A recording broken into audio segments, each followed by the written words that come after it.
Hello students, ચાલો આપણે કરતા હતા માઇક્રો લઘુ અને મીડિયમ ઉદ્યોગોની પૂરી પડાતી સહાયક સંસ્થાઓ, બરાબર, પ્રમોશનલ સર્વિસીસ ઓફ MSMEs, બરાબર છે. તો એમાં આપણે અત્યાર સુધી જોયું કે તાલીમ આપતી સંસ્થા કઈ છે, નાણાકીય સહાય જોઈ, બરાબર છે. પછી યંત્રોને જે કાચા માલની પ્રાપ્તિ સંબંધી જે સહાય છે એ જોઈ. હવે આજે આપણે જોવાના છે ઇન્ફ્રાસ્ટ્રક્ચર સંબંધી સહાય. તો ઇન્ફ્રાસ્ટ્રક્ચર એટલે શું કે ઔદ્યોગિક પ્રવૃત્તિમાં જે આવશ્યક બનતી આનુષંગિક સેવાઓ એટલે કે રોડ, રેલવે, રસ્તાઓ, જે વાહન વ્યવહાર છે, ટ્રાન્સપોર્ટેશન છે, એ પોસ્ટ ટેલિગ્રાફિક કે ટેલિફોન જેવી સંદેશા વ્યવહારના સાધનો, પોસ્ટ છે, બરાબર છે, ટેલિગ્રાફ છે, ટેલિફોન છે, હવે તો ડિજિટલ થઈ ગયું બધું, હવે તો ઈમેલ્સ આવી ગયા, બરાબર છે. આપણે ફોન પરથી પણ આપણે બધું કામ કરી શકીએ છીએ. એવી રીતે જે પાણી છે એ, પછી ઇલેક્ટ્રિસિટી છે, બરાબર છે, એ બધું ઇન્ફ્રાસ્ટ્રક્ચરની અંદર ઇન્ક્લુડ થાય છે, બરાબર છે. કે આપણી પાસે શું છે, એક આપણે માની લો કે પ્રોજેક્ટ આપણે નાખવાનો છે, તો આપણે એના માટે એક જે છે એક મોટા બિલ્ડિંગ જેવું બનાવી દીધું, બરાબર છે. પણ ખાલી બિલ્ડિંગથી ચાલવાનું છે, ત્યાં આપણને બીજી બધી સુવિધાઓ પણ જોઈએ. તો એ જે બિલ્ડિંગની અંદરની સુવિધા છે એને આપણે કહીશું ઇન્ફ્રાસ્ટ્રક્ચર, બરાબર છે. હવે તમારે પ્રોડક્શન કરો છો, બરાબર છે, પછી એનું માર્કેટિંગ કરો છો, એને નજીકના માર્કેટમાં લઈ જવા માટે સારા રસ્તા તો જોઈએ ને, સાધનો તો જોઈએ ને, બરાબર છે. એટલે એના માટે એક અપ્રોચ રોડ બાંધવામાં આવે છે. અપ્રોચ રોડ એટલે એ જે જગ્યા પર તમારો પ્રોજેક્ટ નંખાયેલો છે, બરાબર છે, તો ત્યાંથી એક સારો રસ્તો જે છે એ મેઇન રસ્તાને જોડતું ફટાફટ પહોંચી જાય, બરાબર છે, એ જે રોડ છે એને આપણે અપ્રોચ રોડ કહીશું, બરાબર છે.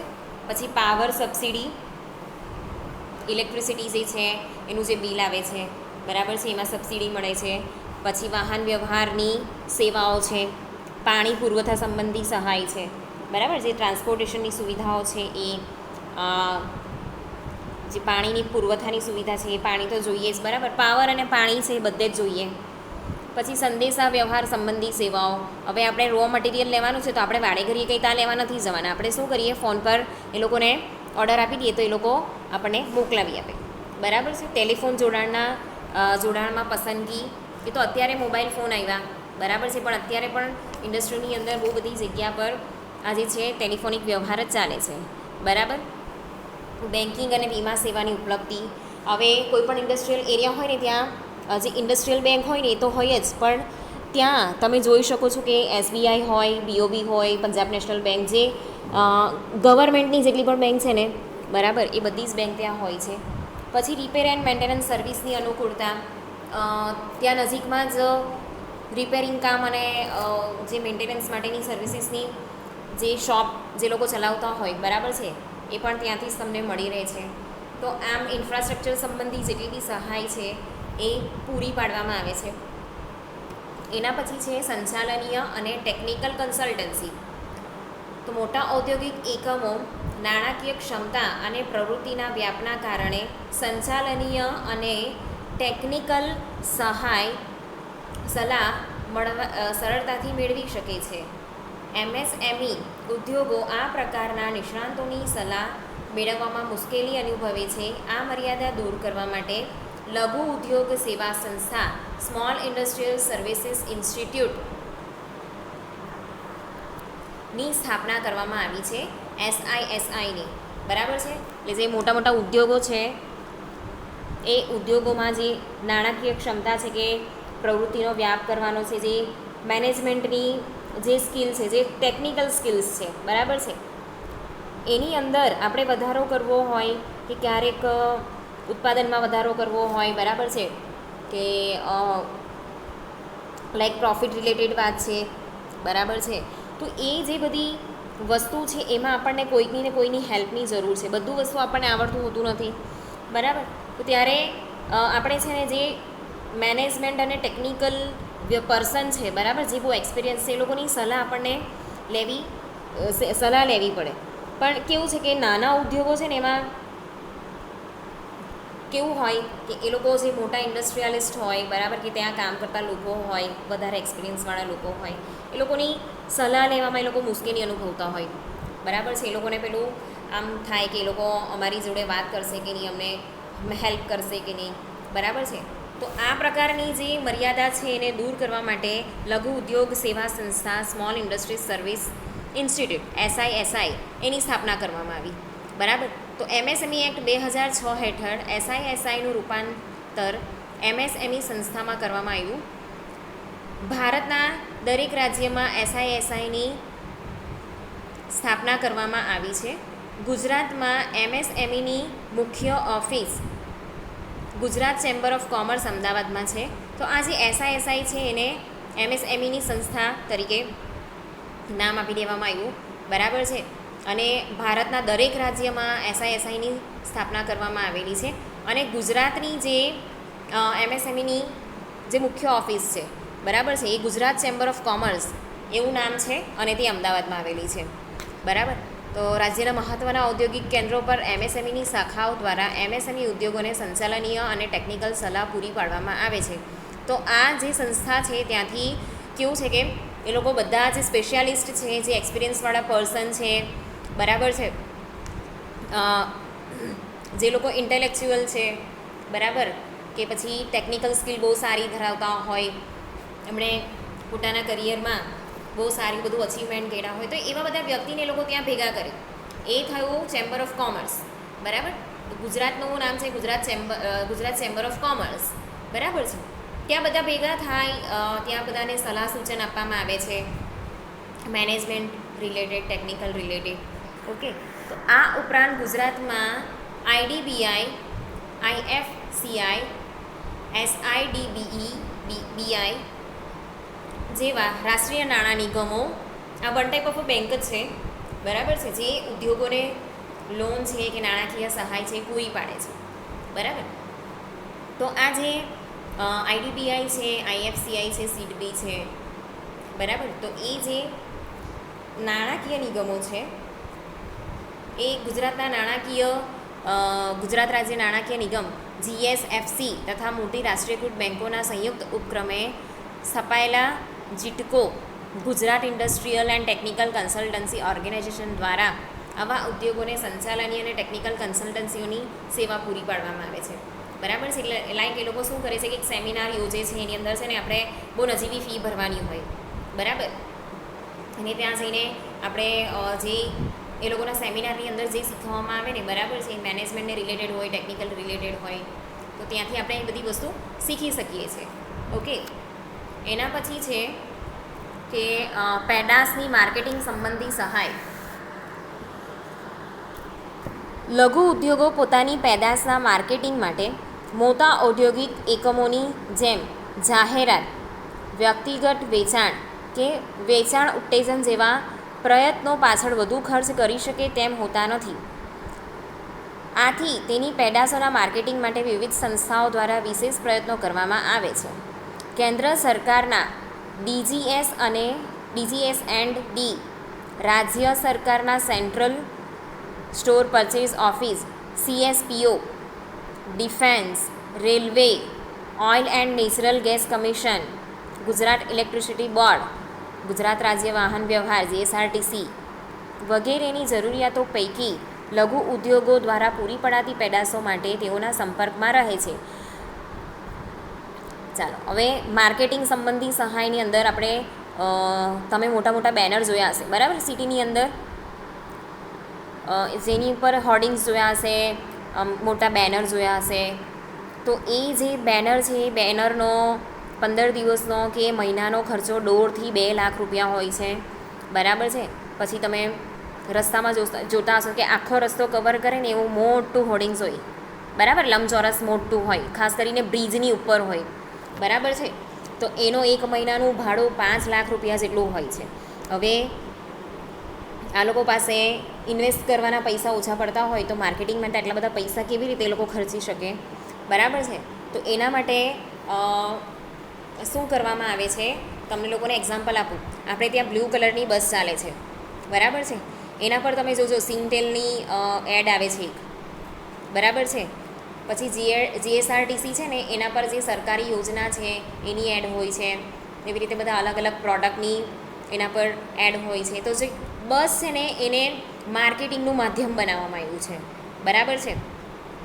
પછી એવી રીતે એક છે ને વેબસાઇટ પણ છે જેના પર છે ને આપણે લોકો એડવર્ટાઇઝમેન્ટ માટે આપણને ઓછા પૈસે એડવર્ટાઇઝમેન્ટ કરી શકીએ, બરાબર છે. એની બધી સુવિધાઓ પૂરી પાડવામાં આવેલી છે. ટીવી પર એડ પણ આવે છે, મેં પણ ત્યાં જ જોયું છે, બરાબર. તો એ રીતે જે એડવર્ટાઇઝમેન્ટ છે એના અલગ અલગ સોર્સિસ જે છે અહીંયા ઊભા કરવામાં આવેલા છે. તો એમાં આજે ઓએનજીસી છે, બરાબર છે, પછી ઇલેક્ટ્રિસિટી બોર્ડ છે, એ બધાનો એ લોકો સંપર્કમાં રહી જેથી એ લોકો એડવર્ટાઇઝમેન્ટ કરી શકીએ. પછી રેલવેની ઉપર તમે અમૂલની એડ જોતા હશો, બરાબર. એમ તો અમૂલ બહુ મોટી કંપની છે, પણ રેલવેની ઉપર આ રીતે રેલવેના ડબ્બાની ઉપર છે ને તમે આ અમૂલવાળું જોતા હશો, બરાબર છે. એવી રીતે બીજી બહુ બધી પ્રોડક્ટની પણ એના પર એડ હોય છે. ઓકે, તો એ લોકો દ્વારા શું થાય છે કે બહુ નજીવા ખર્ચે એ લોકોને એડવર્ટાઇઝમેન્ટ કરવા માટે આપવામાં આવે છે, બરાબર છે. તો લઘુ ઉદ્યોગોની પેદાશો સંબંધી માહિતી મેળવે છે અને તેના વપરાશકારોને તે પૂરી પાડવામાં આવે છે. લઘુ ઉદ્યોગોની પેદાશોની ગુણવત્તા, સ્પેસિફિકેશન, ફોટોગ્રાફ્સ વગેરે પ્રદર્શન દ્વારા પેદાશોની વેચાણ અભિવૃદ્ધિમાં સહાય કરે છે. પછી છે ને જે સરકાર તરફથી જે પેલા બધા મેળા અલગ અલગ યોજાય છે, તમને બધાને ખબર જ છે, બરાબર. જેની અંદર જે માની લો કે આપણે ઘરે કોઈ વસ્તુ બનાવીએ છીએ કે હાથથી બનાવીએ છીએ, તો એના માટે અઠવાડિયાનો મેળો હોય, બરાબર છે. પછી કોઈ ઓટોમોબાઈલ રિલેટેડ કોઈ મેળો ઊભો કર્યો, કોઈ ટેકનિકલ રિલેટેડ કોઈ મેળો ઊભો કર્યો, બરાબર છે. અઠવાડિયા માટે 10 દિવસ માટે એવી રીતે બધા મેળા લાગે છે. તો ત્યાં પણ એ લોકોની આવી રીતે એડ કરવામાં આવે છે, બેનર લગાવવામાં આવે છે, બરાબર છે. તો આ રીતે એ લોકોને માર્કેટિંગની સહાય કરવામાં આવે છે. તો આ જે સંસ્થાઓ છે જે માર્કેટિંગ પદ્ધતિમાં મદદરૂપ થાય છે, તો એવી સંસ્થાઓના નામ છે national small industries corporation, Gujarat small industries corporation, Gujarat રાજ્ય નિકાસ નિગમ, માઇક્રો સ્મોલ અને મીડિયમ ઉદ્યોગ સંસ્થા ગુજરાત, ગુજરાત ઔદ્યોગિક અને ટેકનિકલ સલાહ સંસ્થા, બરાબર. એટલું તો આ રીતે આ લોકો જે માર્કેટિંગની પદ્ધતિ છે કે એની અંદર કેવી રીતે તમારે માર્કેટિંગ કરવાનું છે એની બધી સલાહ સૂચન અહીંયા આપવામાં આવે છે, બરાબર. એના પછી છે ઔદ્યોગિક સંશોધન સંબંધી સહાય. હવે તમારે કોઈ નવી પ્રોડક્ટ જ્યારે બહાર પાડવાની છે, બરાબર છે, તો એના માટે તમારે પહેલાં શું કરવાનું કે જે પ્રોડક્ટ બને છે ને આપણે ડાયરેક્ટ બહાર નહીં પાડી શકીએ, એના પર છે ને રિસર્ચ કરવામાં આવે, બરાબર છે, કે એની અંદર કોઈ હાનિકારક વસ્તુ તો નથી ને, બરાબર છે. તો એવી રીતે રિસર્ચ થાય છે કે એને આપણે વધારો કેવી રીતે કરી શકીએ, ઓકે, એને વધારે સારી કેવી રીતે બનાવી શકીએ. તો એ ટાઈપના જે સંશોધનો છે એ સંશોધનો કરવા માટે રિસર્ચ સેન્ટર હોય છે, ઔદ્યોગિક રિસર્ચ સેન્ટર, જેને ઇન્ડસ્ટ્રીયલ રિસર્ચ સેન્ટર કહેવાય, બરાબર. તો ગુજરાત રાજ્યના ઉદ્યોગ દ્વારા વડોદરા ખાતે ઔદ્યોગિક સંશોધન પ્રયોગશાળા સ્થાપવામાં આવી છે, જે એમએસએમઈ ઉદ્યોગોને ઔદ્યોગિક સંશોધન સંબંધી નીચેની સહાયો પૂરી કરે છે. એ જ્યારે તમારે કોઈ નવી પ્રોજેક્ટ નાખવાનો હોય, બરાબર, તો તમારે છે ને જ્યારે આપણે રજિસ્ટ્રેશન કરાવીએ ને તો એ રિપોર્ટ જે જમા કરાવવાનો છે ને એ રિપોર્ટની અંદર આ જે રિસર્ચ સેન્ટરની અંદર તમે જે સંશોધન કરાવ્યું છે ને એનો પણ રિપોર્ટ મૂકવાનો હોય. એટલે જ્યારે પણ આપણે નવી પ્રોડક્ટનું પ્રોડક્શન કરવાના છે તો એનું ત્યાં રિસર્ચમાં શું પરિણામ આવ્યું ને, બરાબર, એ પણ અહીંયા મૂકવાનું હોય છે. તો જે વડોદરા ખાતે જે સંશોધન સંસ્થા આવેલી છે, પ્રયોગશાળા, બરાબર છે, ત્યાં તમે રિસર્ચ કરાવીને તમારો રિપોર્ટ મેળવી શકો, એમાં વધારો કરવાનો લાગે તો એ તમે કરી શકો, બરાબર છે. તો એના માટે જે છે એ કેવી સહાય આપે છે, તો નજીવી ફી લઈને પ્રયોગશાળામાં આવા ઉદ્યોગો દ્વારા પેદા થતી વિવિધ પેદાશોનું પૃથ્થકરણ કરી ટેસ્ટ સર્ટિફિકેટ આપવામાં આવે છે. એટલે ટેસ્ટ સર્ટિફિકેટ તમારે લેવું પડે, બરાબર છે. જેમ કે સાબુમાં ફેટ કે એસિડનું પ્રમાણ, બિયારણનું જર્મિનેશન ટેસ્ટ વગેરે, બરાબર. પછી કાચો માલ કે ઔદ્યોગિક આડપેદાશો ના શક્ય ઉપયોગો સંબંધી માર્ગદર્શન પૂરું પાડવામાં આવે છે. પછી પ્રયોગશાળામાં રાખવામાં આવેલા નાના યંત્રો પર કામ કરવા દેવાની છૂટ આપવામાં આવે છે. બરાબર છે. ત્યાં પ્રયોગશાળાની અંદર છે ને બીજા જેવી રીતે ઇન્ડસ્ટ્રીની અંદર મોટા હોય ને એવી રીતે નાના મોડલ બનાવેલા હોય, એની પર બી એ લોકો આપણે જાતે કામ કરી શકીએ છીએ, શીખી શકીએ છીએ. જે પ્રયોગશાળામાં ટેકનિકલ વિષયોના પુસ્તકોનો સરળતાથી ઉપયોગ કરવા દેવામાં આવે છે. One type of a library હોય, ત્યાં જઈને તમે એ જેટલા બી બુક્સ છે બરાબર એના પરથી તમે માહિતી મેળવી શકો છો. તો આ રીતે આ જે રિસર્ચ સેન્ટર છે ત્યાં તમારી જે પણ પેદાશ છે એનું ટેસ્ટ કરાવીને તમે ટેસ્ટ સર્ટિફિકેટ મેળવી શકો છો. ખાસ કરીને જે સાબુ છે, શેમ્પૂ છે, પછી જે લિક્વિડ અને કેમિકલનો યુઝ થતો હોય એવા પ્રકારની બધી જ પ્રોડક્ટ્સ, પછી જે બિયારણનું જર્મિનેશન થાય છે એ બે બિયારણ ભેગા કરીને જે સારું બિયારણ બનાવવામાં આવે ને તો એ સક્સેસફુલ ગયું કે નથી ગયું, બરાબર છે એ વસ્તુ. પછી જે અલગ અલગ રો મટીરિયલ છે કે ઔદ્યોગિક આડપેદાશો છે, જે એક પ્રોડક્ટની અંદર બીજી પ્રોડક્ટ આપણે ઉમેરીએ એને આડપેદાશો કહેવાય, બરાબર. તો જે બાય પ્રોડક્ટ્સ છે બરાબર છે એ આપણે કેવી રીતે એનો યુઝ કરવો જોઈએ એનું પણ માર્ગદર્શન ત્યાં પૂરું પાડવામાં આવે છે. પછી યંત્રના નાના મોડલ બનાવેલા હોય તો એની અંદર આપણે કેવી રીતે એને જનરેટ કરી શકીએ, એની પર કેવી રીતે કામ કરી શકીએ, એ બધી વસ્તુ તમને શીખવાડે છે, બરાબર. હવે એના પછી આપણે લઈએ કરવેરા સંબંધી સહાય. તો ધંધાકીય એકમોના માટે નીચેના કરવેરા સંબંધી જવાબદારી ઉપસ્થિત થાય છે. આ પૈકી લઘુ ઉદ્યોગોમાં તેમાં વિશેષ રાહતો આપવામાં આવી છે. એવા કયા કયા વેરા છે? તો એમાં છે ઇન્કમટેક્સ, આવકવેરો.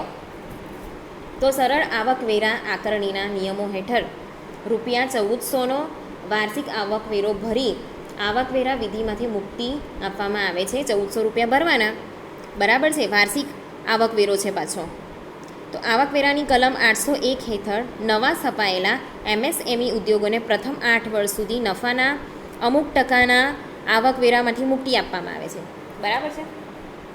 તો શરૂઆતના 8 વર્ષ છે એમાં જે પણ તમને નફો થાય છે એ નફા પરથી આપણે ટેક્સ ભરાય છે, બરાબર. બેંક સ્ટેટમેન્ટ પરથી આપણા જે ટેક્સ છે એ ભરાય છે. તો એના માટે કેવું છે કે આ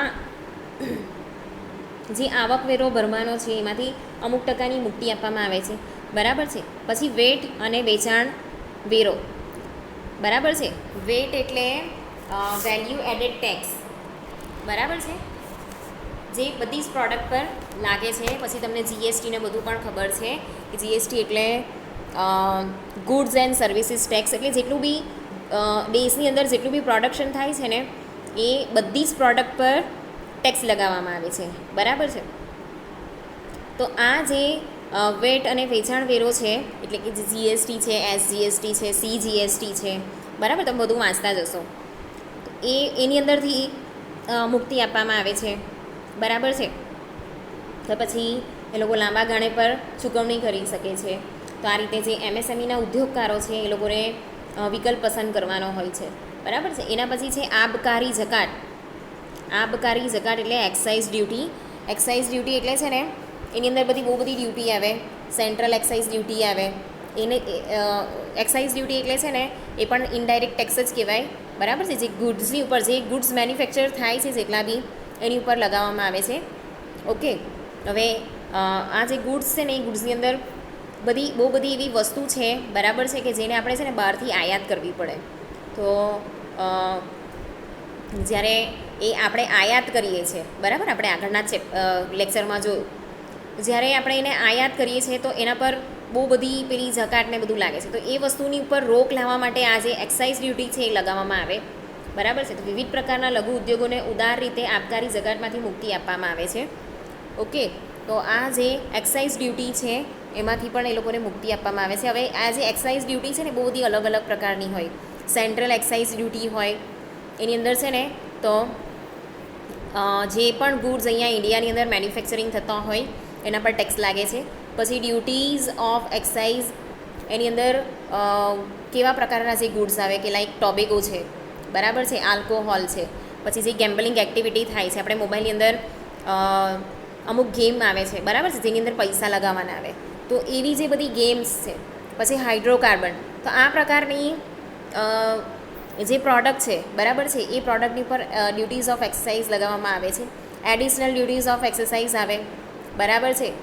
એડિશનલ ડ્યુટીઝ ઓફ કસ્ટમ્સ આવે, special additional duty of customs આવે, આ બધા એક્સાઇઝ ડ્યુટીના અલગ અલગ ભાગ છે. સર્વિસ ટેક્સ આવે, બરાબર છે. તો એ બધું આપણે ચૂકવવાનું હોય તો એમાંથી આપણને મુક્તિ આપવામાં આવે છે. તો આમ આ થઈ એમએસએમઈની જે સહાયક સેવાઓ છે એ, બરાબર. આવતા લેક્ચરમાં આપણે ભણીશું કે એમએસએમઈ વિકાસ સહાયક રાજ્ય અને રાષ્ટ્રીય કક્ષાની સંસ્થાઓ કઈ કઈ છે.